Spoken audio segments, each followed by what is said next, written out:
Hello, good morning. Durga Pal ma'am की class में आप सबका स्वागत है।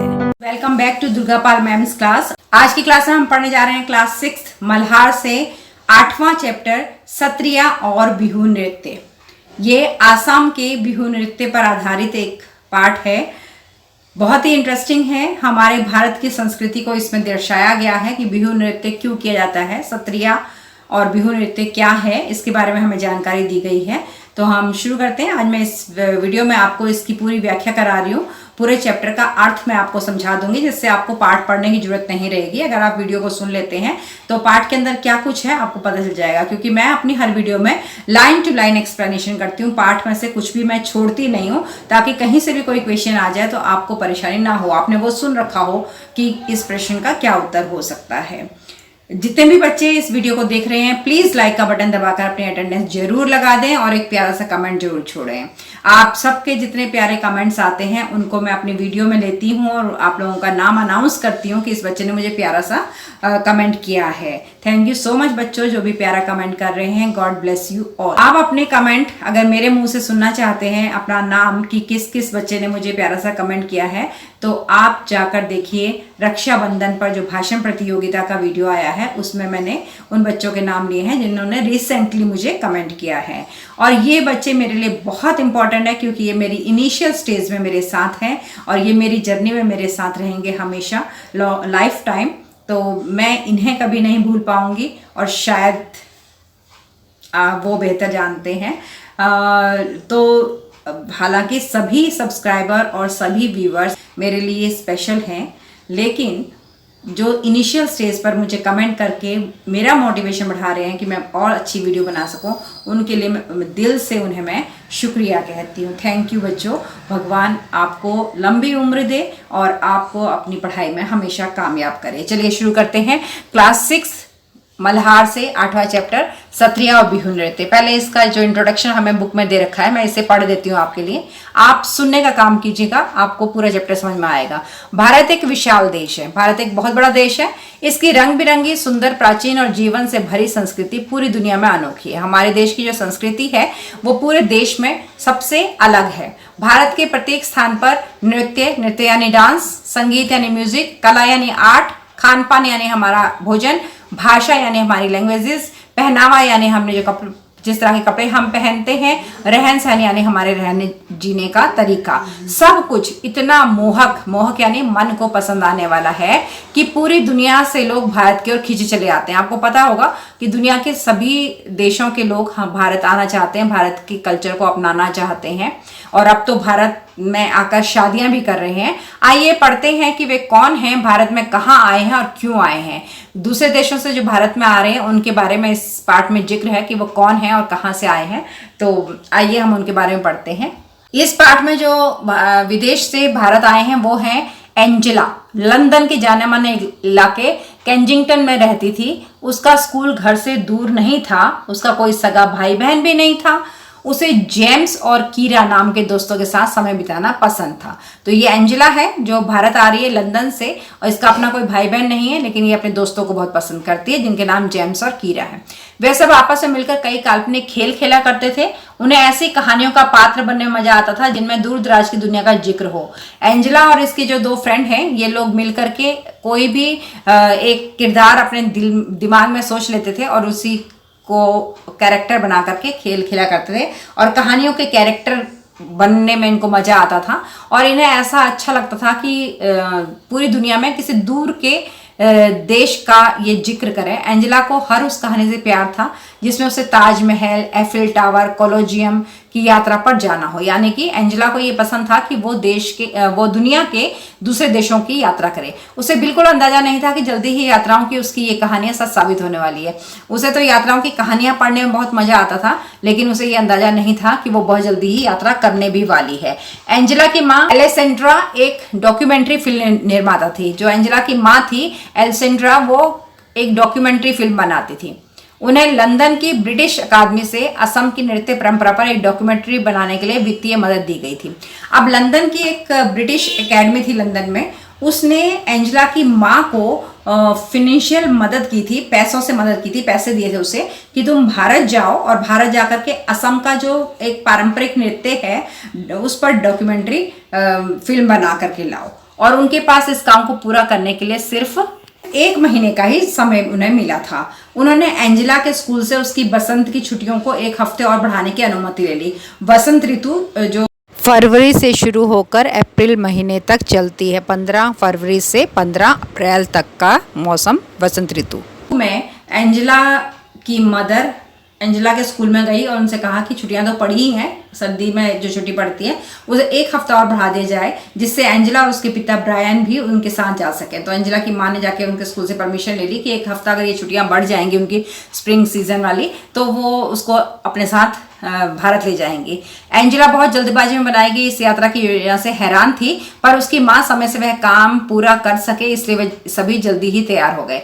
एंजेला को बड़ी हैरानी हो रही थी कि मैं तो दूसरे देशों की यात्रा सिर्फ सोचती हूँ, कल्पना करती हूँ, लेकिन इतनी जल्दी मुझे मौका मिल गया तो उससे बड़ी हैरानी हो रही थी। लेकिन उसकी माँ को यह था कि मुझे सिर्फ 1 ही महीने का तो टाइम मिला है ये डॉक्यूमेंट्री फिल्म बनाने का, तो मुझे काम समय में पूरा करना है, इसलिए उसने फटाफट से सबको तैयार कर दिया। ये देखिए चित्र में दिखाया गया है वो कहाँ से कहाँ उन्हें आना था। यहाँ से उड़ान भर के उन्हें यहाँ पहुंचना था, इतना दूर उन्हें चलकर आना था। जब तक एंजेला कुछ समझ पाती तब तक वह लंदन में नई दिल्ली होते हुए गुवाहाटी की उड़ान पर थी।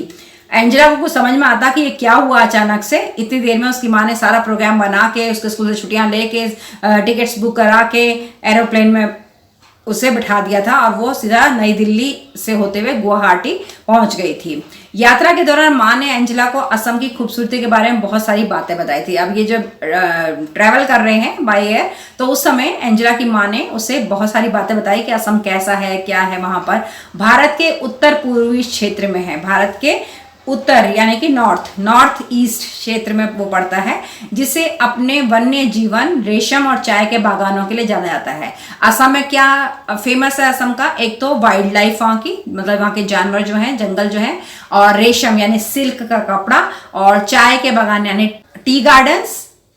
इन सब चीजों के लिए असम बहुत फेमस है। इसके साथ असम में नृत्य की भी एक समृद्ध परंपरा है। और उसकी माँ ने ये बताया कि असम में डांस की भी एक परंपरा है, मतलब एक बहुत अच्छा डांस भी वहां किया जाता है। एलेसेंड्रा की डॉक्यूमेंट्री के केंद्र में असम के जनजीवन में नृत्य के महत्व को तलाशना था।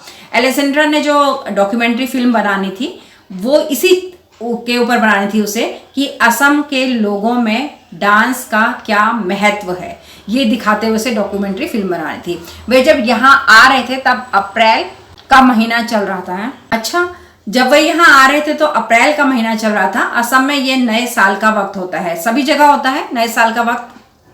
हमारे हिंदुस्तान में अप्रैल का महीना ही हमारा नया साल आता है हिंदू कैलेंडर के हिसाब से।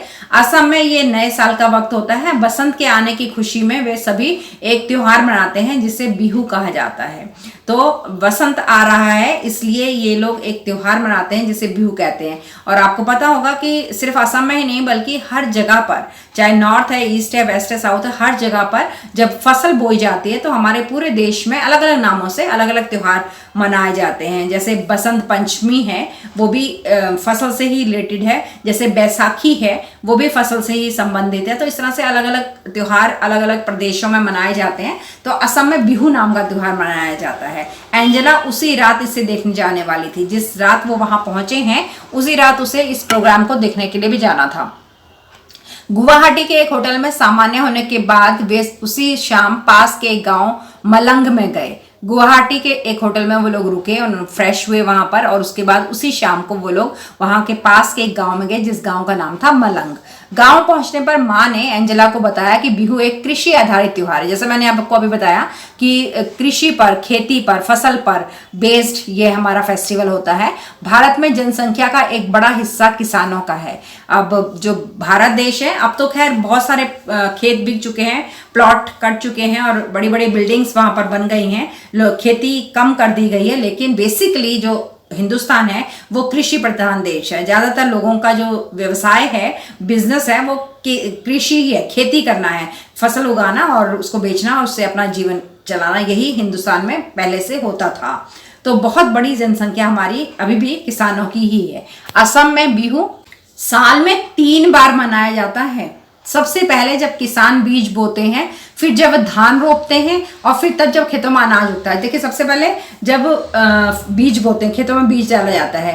जो चावल की खेती होती है ना बेटा, वो इस तरह से होती है। अगर आप अपने घर में पूछें अपने मम्मी पापा से, तो वो आपको बेहतर बताएंगे कि जब चावल की खेती करनी होती है तो पहले बीज फेंका जाता है, और जब बीज डालने के बाद वो इतना इतना सा पौधा बन जाता है, तो फिर उसको निकाल करके दूसरी जगह उसकी रुपाई की जाती है। तो और फिर उसके बाद जब वो चावल पककर तैयार हो जाएगा तो उसे काटा जाएगा। तो इस तरह से 3 काम हुए, बीज बोना, रुपाई करना और फसल को काटना। तो इन तीनों टाइम पे बिहू मनाया जाता है। एंजेला कार से उतरी, वहां आसपास उत्सव जैसा माहौल देख करके वह हतप्रभ थी। एंजेला अपनी कार से उतरी, और जब उसने देखा कि जिस गांव में ये लोग देखने के लिए गए थे, बिहू का प्रोग्राम देखने के लिए गए थे, वहां तो उत्सव हो रहा था, मतलब फंक्शन जैसा माहौल था। बिल्कुल एक फंक्शन हो रहा था वहां पर। तो वो हतप्रभ रह गई, यानी कि हैरान रह गई। वहां एक बड़े से बरगद के पेड़ के नीचे मंच बनाया गया था। वहां तो एक स्टेज तैयार किया गया था। वह जगह लोगों से भरी हुई थी। एंजेला ने एक पेड़ के नीचे एक साथ इतने लोगों को पहले कभी नहीं देखा था। सिर्फ एक पेड़ के नीचे इतने सारे लोग हैं। वहां स्टेज बनाया गया है, स्टेज पर कार्यक्रम चल रहा है। वहां खुले आसमान के नीचे लोगों के बीच बैठकर उसे ऐसा लग रहा था जैसे वह आश्चर्यजनक रूप से किसी टाइम मशीन पर बैठ गई हो। उसे ऐसा लग रहा था कि मैं किसी टाइम मशीन पर बैठी हुई हूँ, या क्या वह उस वक्त किसी सपनों की दुनिया में थी। उसे बिल्कुल एकदम ड्रीम लग रहा था कि मैं कोई सपना देख रही हूँ, मैं हकीकत में नहीं हूँ। कहाँ वो लंदन में रहने वाली, जहाँ ऐसे कल्चर का कोई नामो निशान ही नहीं, और कहाँ हिंदुस्तान आ गई असम जैसी जगह में जहाँ पर बिहू नृत्य किया जा रहा है, और वो उन गाँव वाले लोगों के साथ, उनके साथ बीच में बैठ करके उसको देख रही है। तो उसे बड़ी हैरानी हुई कि अरे ये क्या है। वो मंत्रमुग्ध होकर वहां लड़के लड़कियों को वसंत ऋतु के आगमन पर नृत्य करते देख रही थी। बड़ी हैरान होकर के वहां लड़के लड़कियां जो डांस कर रहे थे वो उनको देख रही थी। एंजेला ने इस बात पर ध्यान दिया कि लड़कों ने वाद्य यंत्र ले रखे हैं। एंजेला ने देखा कि जितने लड़के डांस कर रहे थे ना, उन सब ने कोई ना कोई म्यूजिकल इंस्ट्रूमेंट पकड़े हुए थे, और लड़कियों ने लाल और बादामी रंग की, रेड कलर की और आलमंड कलर की जो गहरी डिजाइन वाली खूबसूरत सी पोशाक पहनी थी। उनकी जो ट्रेडिशनल ड्रेस होगी वो उन्होंने पहन रखी थी। वह सभी काफी रंगीन और मस्त लग रहे थे। उनका हिलना डुलता शरीर, हाथ पैर की हलचल से समझ आ गया था कि वे मौज मस्ती के नृत्य में खोए हुए हैं। उसकी इच्छा हुई कि वो भी अपने घर पर बसंत के आगमन पर ऐसे ही नृत्य करेगी। तो एंजेला ने क्या सोचा कि मैं भी ऐसा ही डांस करूंगी। जब बसंत ऋतु आएगी, मैं अपने घर पर लंदन में होंगी, तो मैं वहां ऐसा डांस करूंगी। देखिए नीचे चित्र में हमें दिखा रखा कितनी सुंदर ड्रेस लग रही है ना इनकी। और लड़कों के हाथ में देखिए, हर एक लड़के के हाथ में कोई ना कोई म्यूजिकल इंस्ट्रूमेंट है। और लड़कियों ने कितनी सुंदर बादामी और लाल रंग की ड्रेस पहनी है, जो इनकी ट्रेडिशनल ड्रेस है। पहले तो ये डांस ही बहुत सुंदर हो रहा है, बिहू नृत्य, और इसके उत्सव से अचंभित, और जो वो उत्सव फंक्शन जो वहां पर हो रहा है उससे बिल्कुल हैरान एंजेला और उसके परिवार ने इसके साथ लजीज लजीज पकवानों का पूरा आनंद लिया। वहां पर भाई फंक्शन चल रहा था, तो खाने पीने की भी व्यवस्था थी, तो उन्हें बहुत ही स्वादिष्ट डिशेस वहां पर मिली खाने के लिए। जब वे वापस लौटे तब माँ ने एंजेला से पूछा कि उसे बिहू कैसा लगा। तो एंजेला के मन में कई तरह के विचार चल रहे थे। उसे अच्छा लगा कि इस उत्सव और नृत्य दोनों को बिहू कहा जाता है। उसे पहले तो नाम ही बहुत अच्छा लगा। वो बोली कि जो बिहू नाम रखा गया है वही बहुत अच्छा नाम है। उसने माँ से पूछा कि क्या संगीत और नृत्य सिर्फ त्योहारों पर ही होते हैं, यहाँ पर भारत में क्या त्योहारों पर ही लोग नाचते हैं। माँ ने बताया पूरी दुनिया की संस्कृतियों में लोग नृत्य और संगीत से अपनी भावनाओं को व्यक्त करते हैं। तो उसकी माँ ने कहा कि नहीं, ऐसा नहीं है कि सिर्फ त्योहारों पर ही लोग नाचेंगे, बस जब भी वो खुश होते हैं, जब भी उनके मन में कोई अच्छी भावना आती है, तो वो नाच करके लोगों को दिखाते हैं कि हम खुश हैं। खास तौर से भारत में बहुतायत ऐसा होता है, और भारत में तो ये होता ही है कि जब भी कोई खुशी का मौका होता है तो लोग डांस करने लगते हैं। असम का बिहू नृत्य ग्रामीण जनजीवन के साथ साथ फसल लगाने से लेकर बसंत ऋतु के आगमन तक से जुड़ा हुआ है। एंजेला की मां अगले कुछ दिन डॉक्यूमेंट्री के तथ्य जुटाने और साक्षात्कार लेने में व्यस्त रही। एंजेला की जो माँ थी वो तो डॉक्यूमेंट्री फिल्म बनाने आई थी, उसकी तो जॉब थी, उसको तो करना ही था, तो वो उसके लिए चीज़ें जुटाने में, इकट्ठा करने में मस्त हो गई और लोगों के इंटरव्यू ले रही थी उसके लिए। डॉक्यूमेंट्री फिल्म में उसे जो जो बोलना था वो लोगों से पूछ रही थी, इंटरव्यू ले रही थी। एंजेला ने क्या किया, काफ़ी सारी बातों पर दूर से ही गौर किया। उसने महसूस किया कि लंदन के जीवन से यहाँ सब कुछ कितना अलग है। उसे ये लगा कि लंदन का जीवन और यहाँ का जीवन बहुत ही अलग है। उसे अपनी माँ पर गर्व हुआ कि वह एक वैज्ञानिक कहानीकार की तरह हैं जो अपनी फिल्मों के द्वारा बहुत सी चीज़ें एक साथ दिखाते हैं। उससे ये लगा कि मेरी माँ कितना अच्छा काम करती है, डॉक्यूमेंट्री फिल्म बनाती है, तो इससे क्या है कि पूरी दुनिया के अलग अलग प्रदेशों में जा करके वो वहाँ की लाइफ को लेकर के लोगों को दिखाती है, तो कितनी अच्छी चीज़ है ये। जैसे कोई साइंटिस्ट करता है, नई चीज़ का इन्वेंशन करता है, ऐसे मेरी माँ एक कहानीकार है, नई कहानी बनाती है, लोगों के सामने नई चीज़ रखती है, तो उसे अपने माँ पर भी गर्व हुआ। अगले दिन वे उत्तरी असम की तरफ रवाना हुए जहाँ सभी सत्रों अर्थात मठों की पीठ है। मठ एक ऐसा स्थान है जहाँ साधु संत रहते हैं और आध्यात्मिक शिक्षा प्रदान करते हैं। पीठ एक धार्मिक केंद्र या गद्दी होती है जहाँ किसी विशेष संप्रदाय के आचार्य या गुरु को बैठने का अधिकार होता है। तो इसे ऐसे समझ लीजिए कि वहाँ पर असम में अलग अलग जगहें थी जहाँ पर साधु महात्मा लोग रुका करते थे और उन अलग अलग जगहों का एक मुख्यालय था, मतलब एक हेड ऑफिस था जिसे कहते हैं पीठ। ये लोग सभी एक सत्र के पास रहने के लिए जाने वाले थे, यानी कि किसी एक साधु के पास ये लोग जाने वाले थे और सत्रिया नृत्य का फिल्मांकन करने वाले थे। जब वे दक्षिणापथ सत्र पहुँचे तब वहाँ उनकी मुलाकात रीना सेन से हुई। एंजेला की माँ थी, उसको क्या करना था कि इतनी सारी मठपीठ थी वहां पर, तो उनमें से किसी एक के पास उनको जाना था और वहां पर उन्हें डॉक्यूमेंट्री फिल्म बनानी थी, फिल्मांकन करना था, मतलब पिक्चराइजेशन करना था, उन्हें मूवी बनानी थी। जब फिर उन्होंने क्या डिसाइड किया कि वो दक्षिणापथ सत्र के पास जाएंगे। अलग अलग सत्र हैं बहुत सारे, तो उनमें से एक के पास वो गए। तो जब दक्षिणापथ सत्र पर वो पहुंचे तो उनकी मुलाकात वहां रीना सेन से हुई जो असम की एक जानी मानी लेखिका है। उस हफ्ते उन लोगों को रीना सेन के घर पर ही रुकना था। रीना आंटी की एक बिटिया थी अनु, और अनु और एंजेला ने तुरंत एक दूसरे की तरफ देखा। उन दोनों की ही उम्र 10 साल हम उम्र थे, दोनों की ही उम्र 10 साल थी। तो दोनों ने अंग्रेजी में बातचीत शुरू की। अनु ने एंजेला को कुछ असमिया शब्द भी सिखाए। एंजेला को अनु के खिलौने बहुत अच्छे लगे जो थोड़े अलग थे। गुड़िया थी, लकड़ी के खिलौने थे और नारियल की जटा से बना हुआ घर भी था। कितने अनोखे खिलौने थे, लंदन में ऐसे खिलौने कभी उसने देखे ही नहीं थे।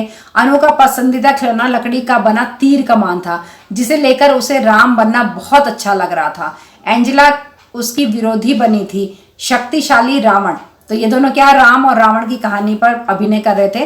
वे एक साथ खेल रहे थे। उस कूद फांद और लड़ाई का कोई अंत नहीं था। तो दोनों एक ही उम्र की थी, 10 साल की थी दोनों की दोनों लड़कियां। तो उनकी इतनी जल्दी दोस्ती हो गई।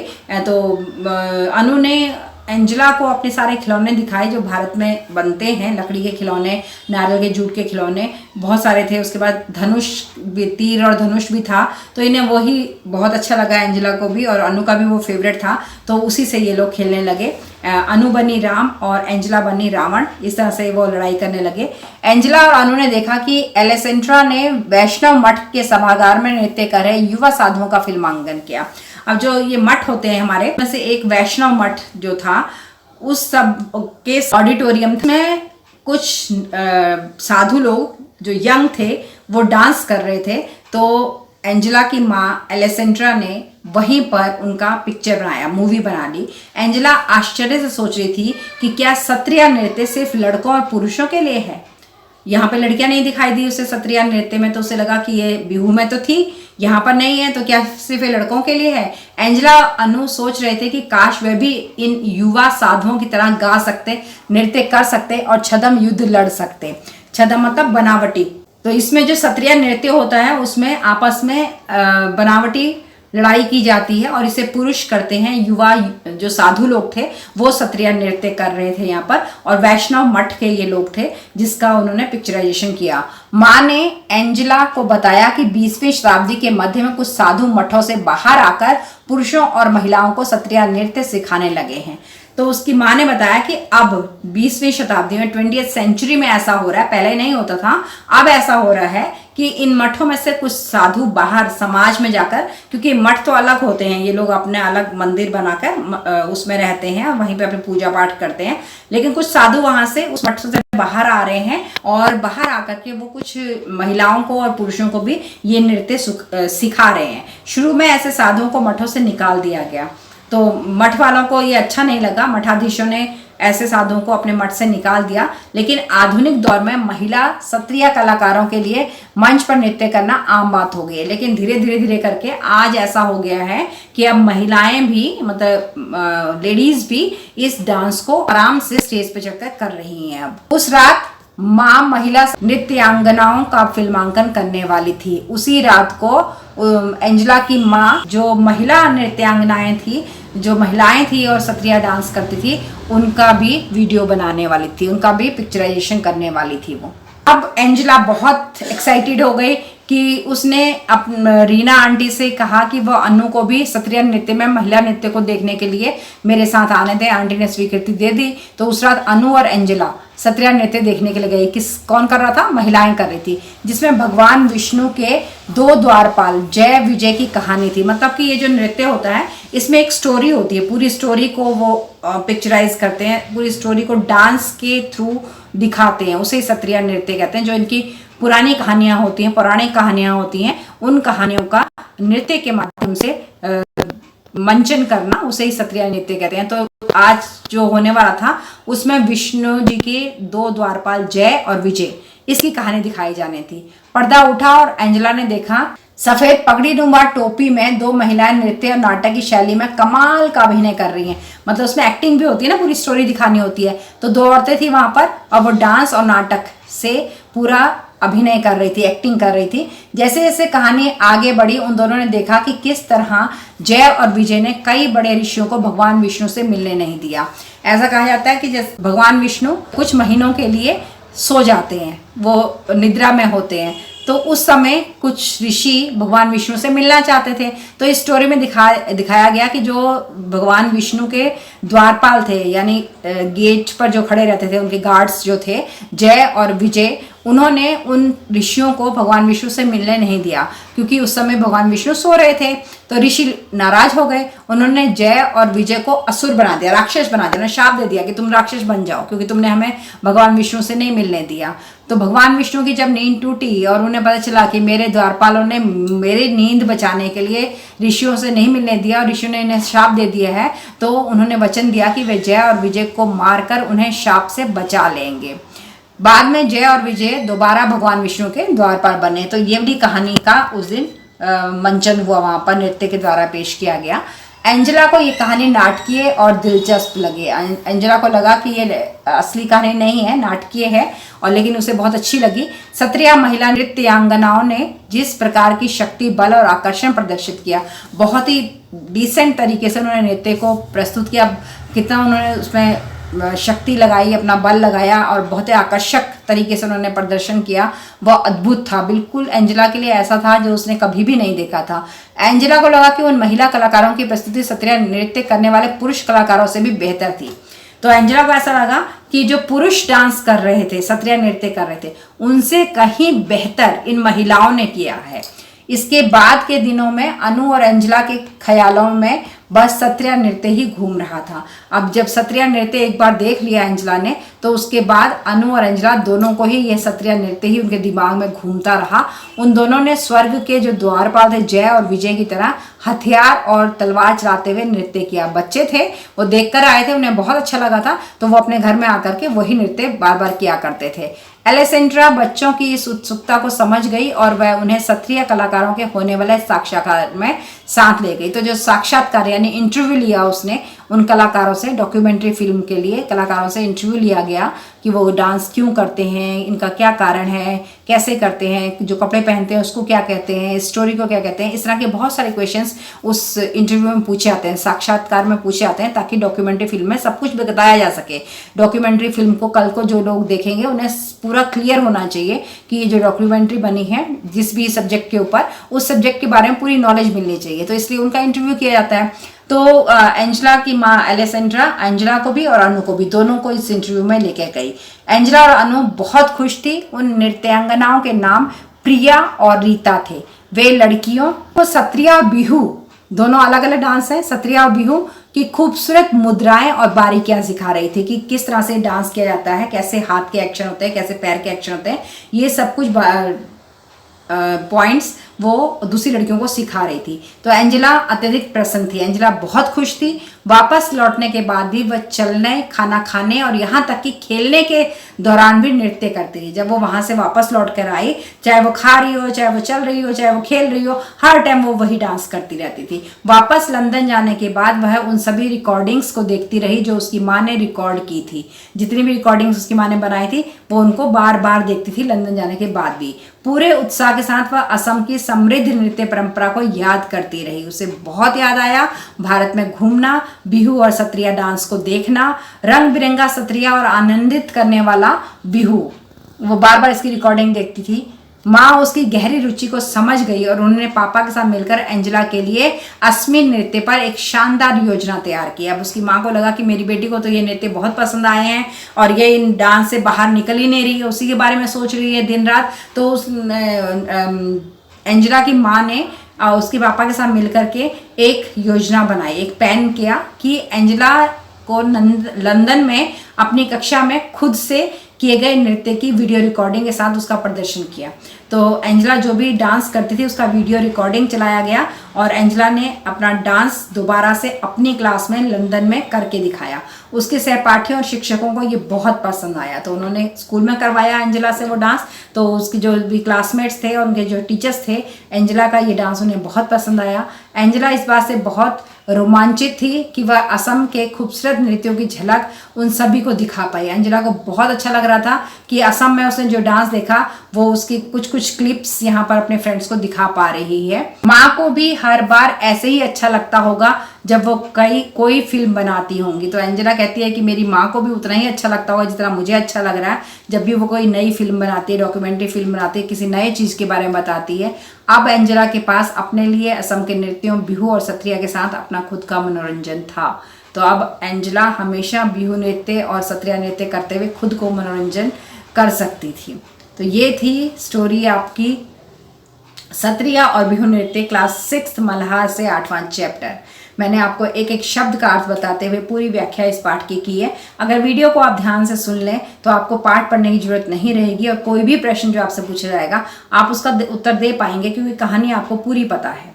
तो ये पाठ लिखा है, इसकी लेखिका है जया मेहता और अनुवादक है शिवेंद्र कुमार सिंह। अनुवादक का मतलब था ट्रांसलेटर, यानी कि जया मेहता ने शायद इसे किसी और भाषा में लिखा होगा या असमिया में लिखा होगा और शिवेंद्र कुमार सिंह ने इसे हिंदी में ट्रांसलेट किया है। तो इसकी लेखिका जया मेहता है। जया मेहता जो है वो खुद भी एक डांसर हैं और लेखिका भी हैं। उन्होंने चैप्टर लिखा है तो लेखिका तो है ही, शिक्षिका हैं, वो टीचर भी हैं और आप जैसे बच्चों की फ्रेंड भी हैं। इसलिए तो वे इतनी सरलता से आपके लिए भारतीय नृत्यों की सुंदरता और बारीकियों को शब्दों में पिरो लेती हैं। तो ये एक डांसर हैं, टीचर हैं और राइटर हैं और आप लोगों से, बच्चों से बहुत प्यार करती हैं, इसलिए आपके लिए उन्होंने इतनी सुंदर तरीके से इस नृत्य को यहाँ पर दिखाया है। इनका जन्म 1977 में हुआ था। ये पाठ उनकी भारतीय नृत्यों से जुड़ी हुई, ये पाठ कहाँ से लिया गया है, बहुत इंपॉर्टेंट इन्फॉर्मेशन देखिए, आपसे एग्जाम में पूछा जा सकता है। ये पाठ उनकी एक किताब है नृत्य कथा, उनकी किताब का नाम है नृत्य कथा, उसमें से ये पाठ लिया गया है जिसका हिंदी अनुवाद शिवेंद्र कुमार सिंह ने किया है। अच्छा, उन्होंने तो इसको अपनी भाषा में लिखा होगा, असमिया भाषा में लिखा होगा, लेकिन इसका अनुवाद किया, ट्रांसलेट किया इसको शिवेंद्र कुमार सिंह ने और चित्रांकन सुरुबा नतालिया ने किया है। चित्रांकन मतलब कि इसमें जो जितने पिक्चर्स हैं, फोटोज हैं, वो सब फोटोज क्लिक किए हैं सुरुबा नतालिया ने। जया मेहता खुद भी ओडिसी नृत्य में पारंगत है। अच्छा, जया मेहता को खुद भी ओडिसी नृत्य बहुत अच्छे से आता है और कई वर्षों से देश विदेश में वो इस नृत्य की प्रस्तुतियां भी दे रही हैं। वो दूसरे कंट्रीज में जाकर के ये नृत्य जो ओडिसी नृत्य है उसको वो वहाँ जाकर करती भी हैं। तो ये बहुत ही टैलेंटेड लेखिका है जया मेहता जिन्होंने इस पाठ को लिखा है। ये है इनका पिक्चर देखिए। तो होपफुली आपको चैप्टर समझ में आ गया होगा और जो डर घबराहट होगी दिल के अंदर की बहुत बड़ा पार्ट है, कैसे होगा क्या होगा, वो सब खत्म हो गया होगा। तो कर दीजिए अब काम। पहला है लाइक का बटन दबाना, दूसरा है अपने 2 दोस्तों के साथ इसे शेयर करना, तीसरा है दुर्गा पाल मैम की क्लास को सब्सक्राइब करना और चौथा है बेल आइकन को हिट कर देना ताकि अगली वीडियो का नोटिफिकेशन आप तक पहुंच जाए। तो अब चलते हैं, मिलेंगे अगली वीडियो में अगले चैप्टर के साथ। तब तक के लिए tata, bye bye and love you all. Thanks for attending Durga Pal Ma'am's class. Please like, share, subscribe and don't forget to leave a lovely comment. Thank you.